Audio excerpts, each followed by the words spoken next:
Puan, pemeriksaan doktor sudah selesai. Sebelum Puan membuat keputusan untuk menjalani rawatan, doktor akan terangkan keadaan Puan menggunakan simulasi 3D supaya Puan lebih mudah faham. Pertama sekali, ini ialah bahagian labia minora.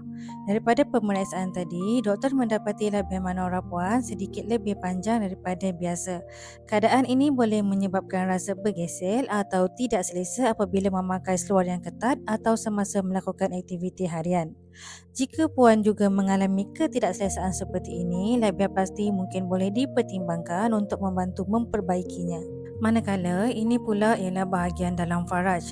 Melalui pemeriksaan, doktor juga mendapati lapisan otot di bahagian dalam telah menjadi lebih longgar berbanding keadaan asal.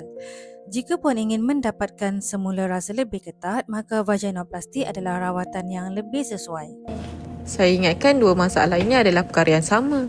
Ramai wanita juga beranggapan begitu. Sebenarnya, kedua-duanya adalah keadaan yang berbeza. Labiaplasti membantu memperbaiki bahagian luar, manakala vaginoplasti membantu memulihkan lapisan otot di bahagian dalam faraj. Rawatan ini boleh dilakukan secara berasingan atau digabungkan, bergantung kepada keperluan dan keadaan setiap pelanggan. Kalau saya mahu buat kedua-duanya sekali, adakah saya perlu melalui tempoh pemilihan 2 kali, doktor?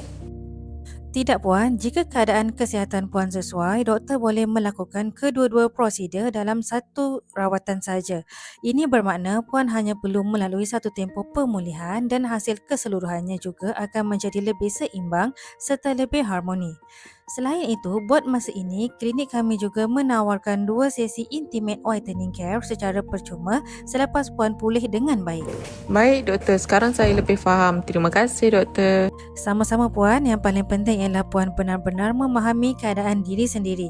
Jika masih ada apa-apa yang Puan ingin tanyakan, jangan segan untuk berbincang dengan doktor. Selepas Puan benar-benar faham dan yakin, barulah kita membuat keputusan untuk menjalani rawatan.